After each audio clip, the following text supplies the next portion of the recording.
អ្នកទាំងអស់គ្នាអាចអានពាក្យមួយបានគឺអ្នកទាំងគ្នាត្រូវចេះតួអក្សរក្រមភាសាអង់គ្លេសហើយនឹងសំឡេងរបស់វាពី A ដល់ Z ហើយនឹងសូរសំឡេងស្រៈខ្លី short vowel ហើយនឹងសូរសំឡេងស្រៈវែង long vowel អញ្ចឹងថ្ងៃនេះខ្ញុំនឹងបង្ហាញពីស្រៈខ្លីមុនដែលស្រៈខ្លីនៅក្នុងភាសាអង់គ្លេសគឺមានចំនួន5ធំៗគឺ short A ស្រៈខ្លី A short E ស្រៈខ្លី E short I ស្រៈខ្លី I short O ស្រៈខ្លី O ហើយនឹង short U ស្រៈខ្លី U អញ្ចឹងមេរៀនទី1ខ្ញុំនឹងបង្ហាញពី short A ស្រៈខ្លី A អញ្ចឹងយើងមកមើលមេរៀនយើងទាំងអស់គ្នាបាទអញ្ចឹង unit 1មេរៀនទី1គឺ short A អញ្ចឹង short A រូបរាងរបស់វាគឺតួអក្សរ A ហ្នឹងឯងហើយស្រៈខ្លី A សំឡេង A បាទហើយនេះគឺជាគំនូរតាំង IPA អញ្ចឹងអ្នកនរគ្នាអាចរៀនទាំងចេះទាំងសំឡេងហើយចេះទាំង IPA ហើយអ្នកនរគ្នាក៏ត្រូវតែចំណាំគំនូរតាំងសំឡេងវាផងដែរដើម្បីយើងពេលមេរៀនក្រោយៗទៀតគឺយើងអាចសង្កល់ហើយនឹងអានបានច្បាស់ទាំងអស់គ្នាបាទអញ្ចឹងសារឡើងវិញ A សំឡេង A ឥឡូវនេះយើងយកទៅប្រកបនៅក្នុងពាក្យរបស់យើងទាំងអស់គ្នាបាទឧទាហរណ៍ពាក្យទី1នេះយើងបានដឹងហើយសំឡេងជួនជាអ្នកបាទគឺ A សំឡេង short A ស្រៈខ្លី A N សំឡេង N ឬក៏ N T សំឡេង T ឬក៏ T ឥឡូវយើងប្រកបមកតើយើងអានចេញអត់ An Ant ឬក៏ Ant Ant អញ្ចឹងពាក្យមួយនេះគឺយើងអានថា Ant ប្រែថាស្រមោលអញ្ចឹងអ្នកអានចេញមួយឥឡូវយើងទៅមើលពាក្យមួយទៀតពាក្យទី2បាទស្រៈខ្លីរបស់យើងគឺ short A A X សំឡេង X X ឬក៏ X អញ្ចឹងអ្នកគ្នាប្រកបមក X X X X អញ្ចឹង X ប្រែថាពូថៅចេះអានមួយទៀតដែរឥឡូវយើងទៅមើលមួយទៀតបាទពាក្យមួយទៀតនោះគឺពាក្យថា cat មិនគឺយើងប្រកប cat ចឹងអញ្ចឹងយើងមើល C សំឡេង K ឬក៏ K A សំឡេង A T សំឡេង T ឬក៏ T អញ្ចឹងយើងប្រកបមក K A T cat cat ឆ្មាចេះអានមួយទៀតដែរឥឡូវទៅមើលមួយទៀតបាទពាក្យមួយទៀតគឺពាក្យថា yak yak យើងប្រកបថាម៉េច Y សំឡេង Y A សំឡេង A K សំឡេង K Y A Yeah yak yak yak ប្រែថានេះសត្វនេះសត្វចាមរីបាទអូខេអញ្ចឹងយើងទៅមើលពាក្យមួយទៀតបាទយើងកាន់តែចេះអានច្រើនណាស់ឥឡូវមួយទៀតគឺយើងផ្សំជាមួយនឹងជួនជាអ្នក am បាទអញ្ចឹងសំឡេងស្រៈខ្លី A A យើងអាចផ្សំជាមួយនឹងជួនជាអ្នកផ្សេងទៀតដែលលើនេះគឺខ្ញុំលើកយកឧទាហរណ៍គឺតួអក្សរ am អញ្ចឹងយើងកាន់តែយកសំឡេង short A របស់យើងនឹងទៅប្រកបលាយជាមួយនឹងជួនជាអ្នក am មកគឺយើងបានសំឡេងមួយទៀតបាទហើយនៅពេលដែលអ្នកទាំងអស់គ្នាឃើញស្រៈខ្លីជាមួយនឹងតួអក្សរហ្នឹងអ្នកគ្នាអាចអានសំឡេងវាទាំងដុំតែម្ដងមិនចាំបាច់ប្រកបមួយក៏បានដែរបាទអញ្ចឹងឧទាហរណ៍ថា A A am am អញ្ចឹងអ្នកគ្នាឲ្យតែឃើញ A និង am អ្នកគ្នាអានសំឡេង am យកបដ ாய் បាទអញ្ចឹងនេះគឺជាគំនូរតាំងសូរសំឡេង IPA am am នេះគឺជាភាសាខ្មែរចំពោះភាសាខ្មែរវិញគឺពេលខ្លះខ្ញុំទៅសេអត់ត្រូវតាមសំនៀងរបស់វាទេអញ្ចឹងសូមអធិស្ឋានផងបាទឥឡូវនេះយើងមើលចំណុច step បន្តទៀតដែលងាយកាន់តែងាយជាងមុនទៀតបាទអញ្ចឹងអមាញ់មិញយើងបានដឹងពីរូបរាងនៃព្យញ្ជនៈផ្សំជាមួយនឹងស្រៈខ្លីយ៉ាងហើយគឺ a a បូកជាមួយនឹង am អញ្ចឹងយើងបាន am am អញ្ចឹងឲ្យតែឃើញ a am ដឹងតែ am ម្ដងបាទអញ្ចឹងគ្រាន់តែប្រកបសំឡេងរឹសនៅខាងមុខមកហើយភ្ជាប់ជាមួយនឹងពាក្យថាឬភ្ជាប់ជាមួយនឹងសំឡេងថា am មកគឺអូខេអញ្ចឹងអ្នកគ្នាអាចប្រកបបានថា r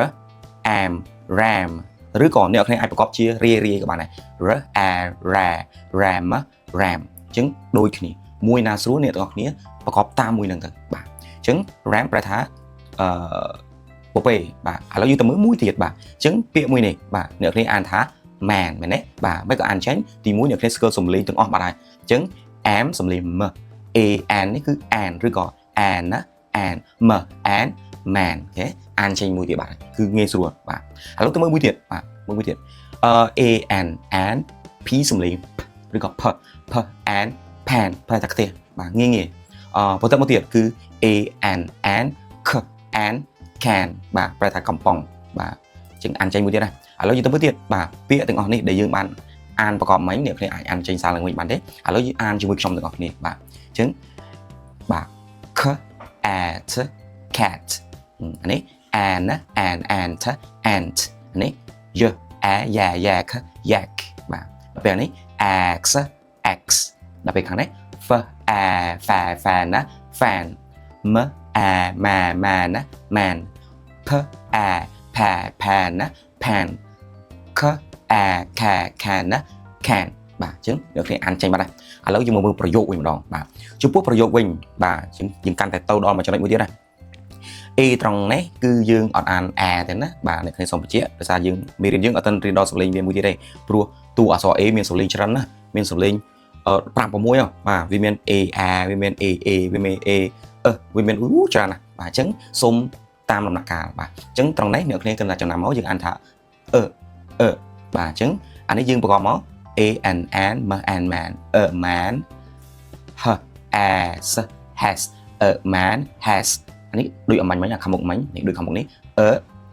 man has a n an k k an can can ខាងនេះ an ណា and and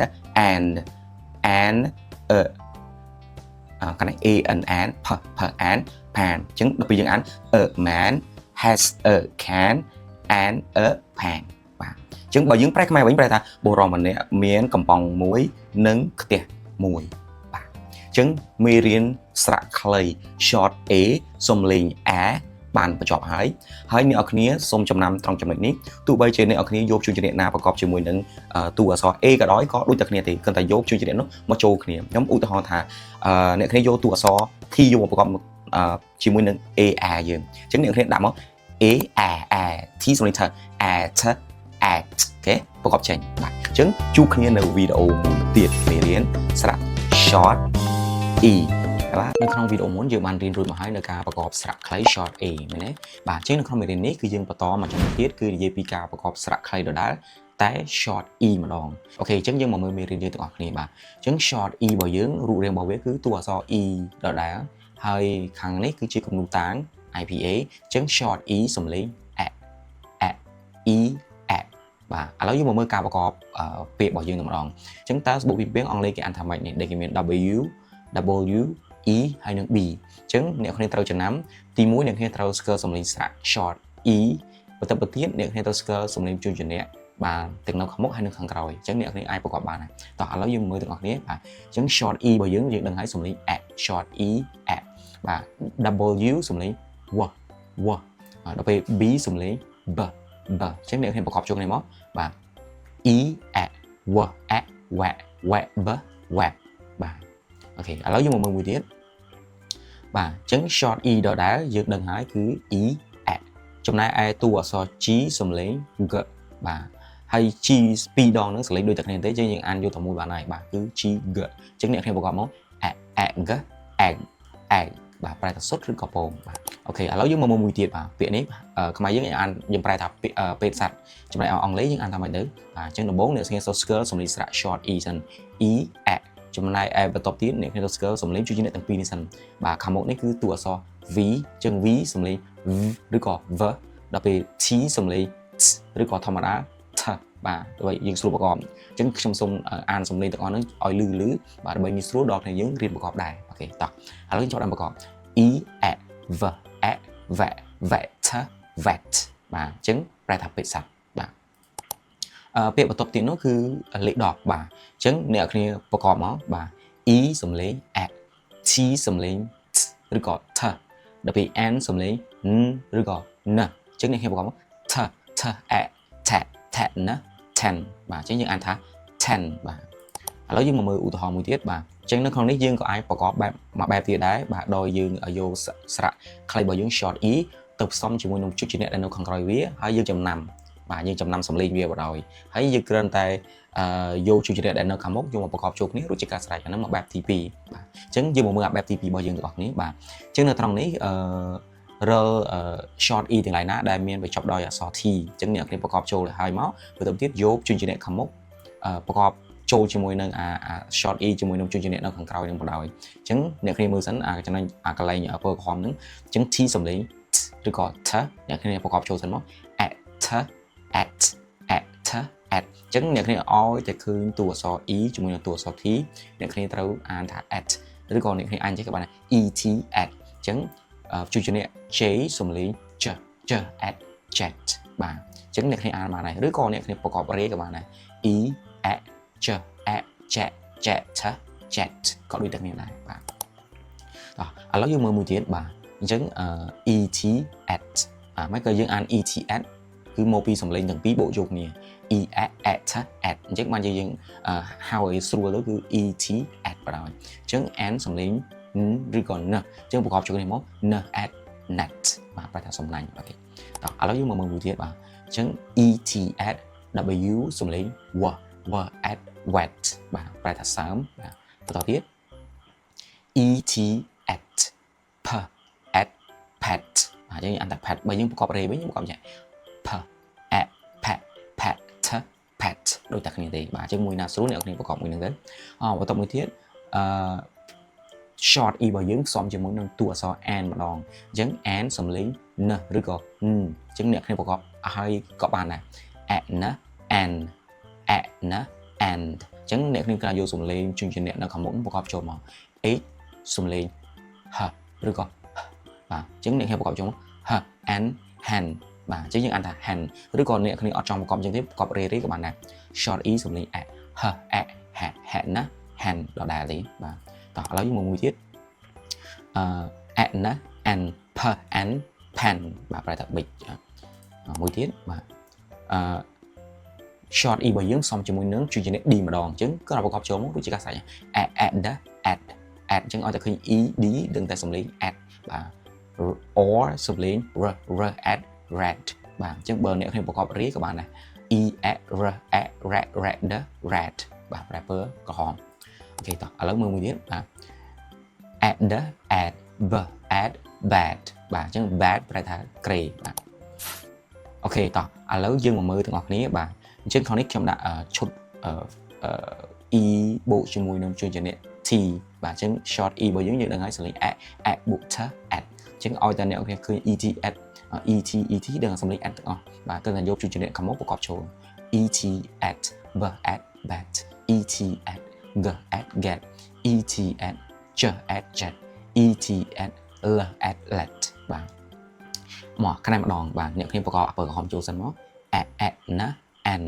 the and then អានេះ and ណាដែរ her and hand and m and man e and p and pan ខាងនេះ at បូក the at ជាប្រកបចូលដូចគ្នា b at bad e d ឬក៏ at the at f at fat at the at l at let at the at r at red បាទអញ្ចឹងនៅក្នុងមេរៀន short e របស់យើងបាទបានចប់ហើយអញ្ចឹងសូមលើកសារឡើងវិញ short e សំលេង at បាទអញ្ចឹងអ្វីដែលអ្នកគ្នាត្រូវប្រកបនោះគឺ short e បូកជាមួយនឹងសំលេងជួយជំនះទាំងពីរបាទអញ្ចឹងការប្រកបមាន2មានការប្រកបយក short e ផ្សំជាមួយនឹងជួយជំនះខាងក្រោយក៏បានហើយបូកជួយជំនះសំលេងជួយជំនះខាងមុខបញ្ចូលក៏បានឬក៏ប្រកបមួយក៏បានអញ្ចឹងជួបគ្នានៅវីដេអូបន្ទាប់គឺនិយាយពី short i ម្ដងបាទអញ្ចឹងជួបគ្នានៅវីដេអូក្រោយនៅក្នុងវីដេអូមុនអ្នកគ្នាបានរៀនរួចមកហើយនៅការប្រកបស្រៈខ្លីរបស់យើងរៀនបាន2ហើយទី1គឺ short a សំលេង a short e សំលេង a ហើយក្នុងវីដេអូនេះគឺយើងនឹងរៀនស្រៈខ្លីមួយទៀតគឺ short i អញ្ចឹង short i របស់យើងរូបរាងរបស់វាគឺតួអក្សរ i ហ្នឹងឯងហើយខាងក្នុងនេះគឺជាគំនូរតាំង IPA គឺដូចអក្សរ i ធំចឹងឯងអញ្ចឹង short i សំលេង e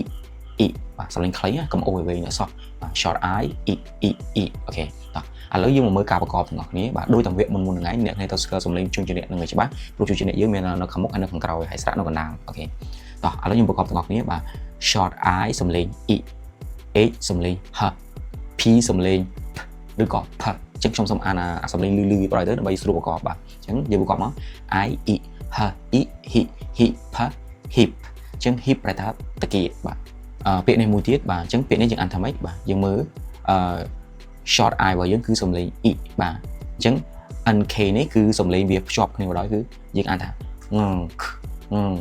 បាទអញ្ចឹងយើងប្រកបមក e ngng ink បាទ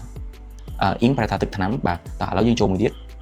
នេះបាទអញ្ចឹង short i នេះ short i សំលេង e z សំលេង z ឬក៏ z បាទ p សំលេង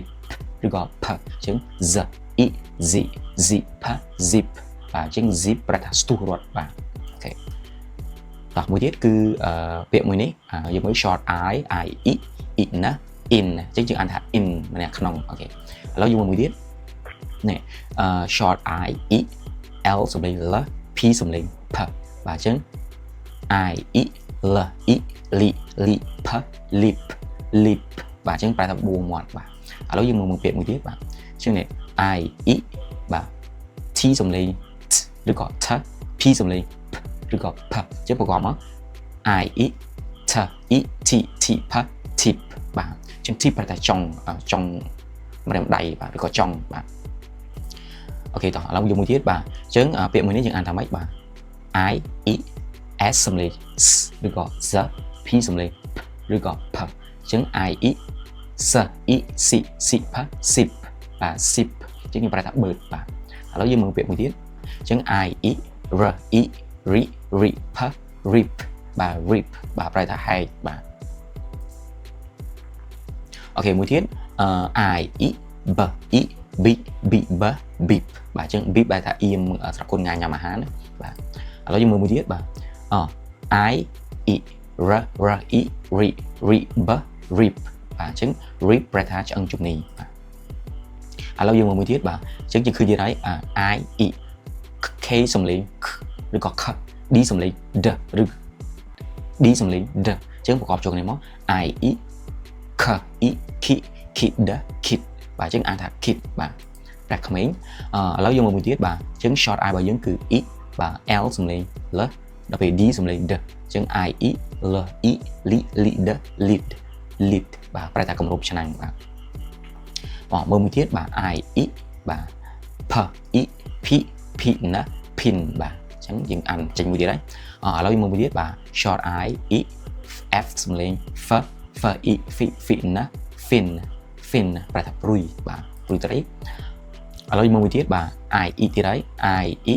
B E B B ណា bin បាទ bin ប្រែថាធុងបាទអូខេតោះឥឡូវយើងមើលមួយទៀតបាទ I E W E we ណា win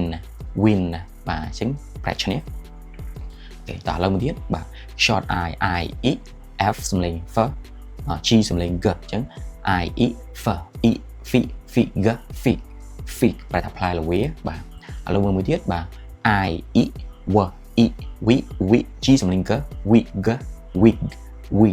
បាទអញ្ចឹងប្រែថាសក់ពាក់ឬក៏សក់សិប្បនិម្មិតបាទមួយទៀតគឺ I E B E B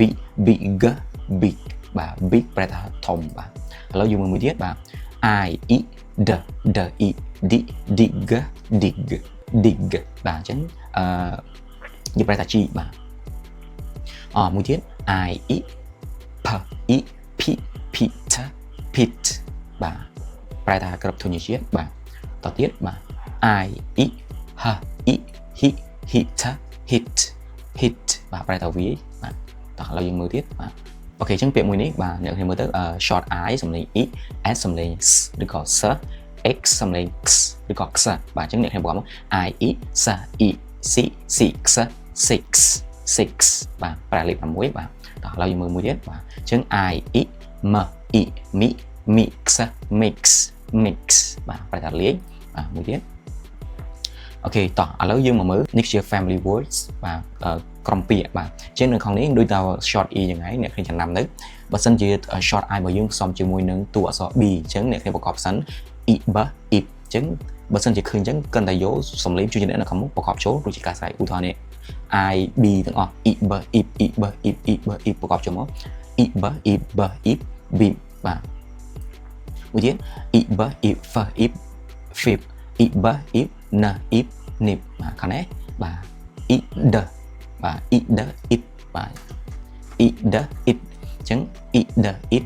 B it bit I D it D it did I D it H it hit បាទខាងនេះគឺ I G it បាទស្តៀងគ្នាបាទ I G it B it big I G it D it dig big I G it F it fig បាទខាងនេះដូចគ្នា I M im D im dim I M im H im him I M im R im rim បាទខាងនេះ I N in I N in B in bin I N in D in din I N in P in pin I P ip D ip dip I P ip H ip hip I P ip L ip lip បាទពេលខាងនេះគឺសំឡេងit it it B it bit it it F it fit it it H it hit បាទអញ្ចឹងក្នុងមេរៀន short I របស់យើងបានដល់ទីបញ្ចប់ហើយអញ្ចឹងនៅមេរៀនបន្តទៀតយើងនឹងរៀនពី short O ហើយនិង short U របស់គ្នាអញ្ចឹងជួបគ្នានៅវីដេអូក្រោយ យើងបានរៀនមកហើយនៅស្រៈខ្លីចំនួន3ពីមុនគឺទី1គឺ short A short E short I អញ្ចឹងនៅក្នុងវីដេអូនេះខ្ញុំនឹងបង្ហាញអ្នកនរគ្នាអំពីមេរៀនមួយទៀតដែលនិយាយអំពីស្រៈខ្លីដដែលតែស្រៈខ្លីរបស់យើងនិយាយពី short O ស្រៈខ្លី O វិញតោះឥឡូវយើងមើលទាំងអស់គ្នាបាទអញ្ចឹងស្រៈខ្លី O របស់យើងគឺមានរូបរាងគឺតួអក្សរ O ខ្លួនវាហ្នឹងឯងបាទហើយតួអក្សរ O សំឡេងអកហើយនេះគឺជាគំនូរតាំង IPA បាទអ្នកទាំងឯងមើលបានហើយនេះជាភាសាខ្មែរខ្ញុំបានសរសេរជាភាសាខ្មែរដើម្បីឲ្យស្រួលអានអញ្ចឹង short O សំឡេងអកបាទអញ្ចឹងក្នុងការប្រកបយើងគ្រាន់តែស្គាល់ជួយជាអ្នកនៅសងខាងរបស់ short O ហើយយើងប្រកបចូលរួចជាការស្រេចតោះឥឡូវយើងមកមើលការប្រកបរបស់គ្នាបាទអញ្ចឹង O អកបាទអញ្ចឹងតួអក្សរជួយជាអ្នកនៅសងខាងនេះគឺតួអក្សរ F យើងដឹងហើយគឺសំឡេងឬក៏ F ដល់ពេលតួអក្សរ X សំឡេង X ឬក៏ X អញ្ចឹងប្រកបចូលម្ដងមួយមកយើងអានចេញហើយបាទអញ្ចឹង short O អក F អក Fox Fox បាទអញ្ចឹង Fox ប្រែថាកញ្ជ្រោងបាទមួយទៀតគឺ L សំឡេង L O អក G G អញ្ចឹង L អក Log Log ប្រែថាកំណាត់ឈើមួយទៀតគឺ X សំឡេង X O អក Ox Ox បាទប្រែថាគោតែគោនេះគឺជាប្រភេទគោយើងយកទៅធ្វើការអូទាញឬក៏ធ្វើផ្នែកកសិកម្មអីផ្សេងបាទតោះឥឡូវយើងមើលមួយទៀតនេះបាទ R សំឡេង R O យើងនឹងហើយគឺអក D សំឡេង D អញ្ចឹង R អក Rod D Rod អញ្ចឹង Rod ប្រែថាដងសន្ទូចឬក៏ដងបបក់បាទអូខេមួយទៀតគឺ C សំឡេង K ឬក៏ K O សំឡេងអក T សំឡេង T ឬក៏ T អញ្ចឹង K អក Caught ប្រែថាប៉ៅអ៊ីបាទឥឡូវមើលមួយទៀតបាទអូខេអញ្ចឹង M សំឡេង M ឬក៏ M O សំឡេងអក P សំឡេង P ឬក៏ P អញ្ចឹងប្រកបមក M អក Mop P Mop អញ្ចឹង Mop ប្រែថាអំបោសជូតការ៉ូបាទឥឡូវយើងមើលមួយទៀតបាទ N សំឡេង N ឬក៏ N សំឡេង N ឬក៏ N O សំឡេងអក T សំឡេង T ឬក៏ T អញ្ចឹងយើងប្រកបចូលមក N អ not ប្រែថាទេឬក៏មិនបាទឥឡូវយើងមកមើលមួយទៀតគឺបាទ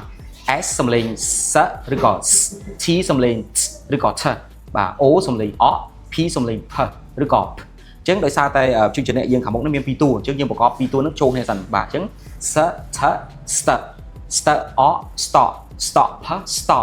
stop បាទអញ្ចឹងប្រែថាឈប់បាទអូខេអញ្ចឹងឥឡូវយើងបន្ទាប់ពីយើងបានរៀនអំពីការប្រកប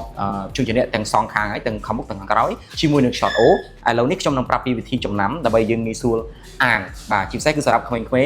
បាទគាត់អាចនឹងចំណាំក្នុងការអានហើយបានលឿនទៀតបាទលឿនជាងការប្រកបមួយអញ្ចឹងឥឡូវយើងមានជួយជាអ្នកជាច្រើនដែលអាចផ្សំ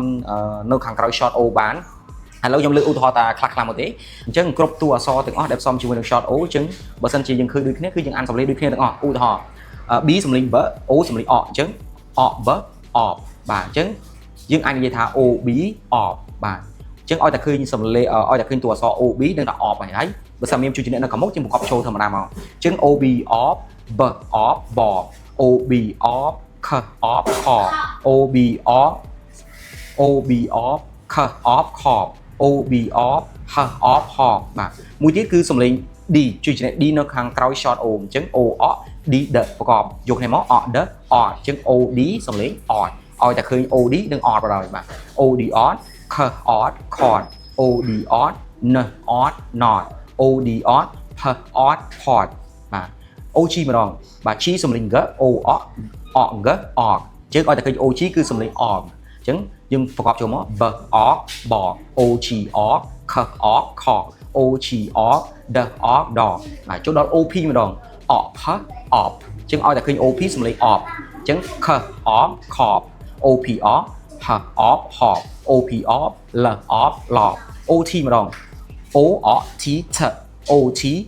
អត់បាទអត់ថអត់អញ្ចឹង OT អត់ខអត់ caught OT អត់ D អត់ dot OT អត់ហអត់ hot ឥឡូវនេះមានតួអក្សរ x នៅខាងក្រោយ short O យើងម្ដងយើងប្រកបចូលធម្មតាមក x យើងដឹងហើយសំឡេង x អញ្ចឹង ox ox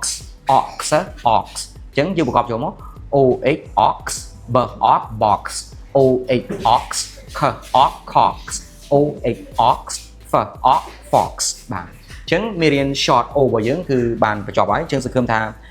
របៀបអានទាំងពីរប្រភេទនេះអានប្រកបមួយនិងអានដោយការចំណាំ short O ជាមួយនឹងជួយជាអ្នកសំនៅខាងក្រោយជាចំណុចមួយដែលជួយពង្រឹងដល់ការប្រកបអានសម្រាប់ អ្នកទាំងអស់គ្នាដែលអត់ទាន់ច្បាស់ក្នុងការប្រកបពាក្យបាទអញ្ចឹង complete ជួបគ្នានៅវីដេអូមួយទៀតគឺ short you បាទស្រៈខ្លីដដែលបាទអញ្ចឹងជួបគ្នានៅវីដេអូក្រោយក្នុងវីដេអូមុនយើងបានរៀនរួចមកហើយនៅស្រៈខ្លីចំនួន4ទី1គឺ short A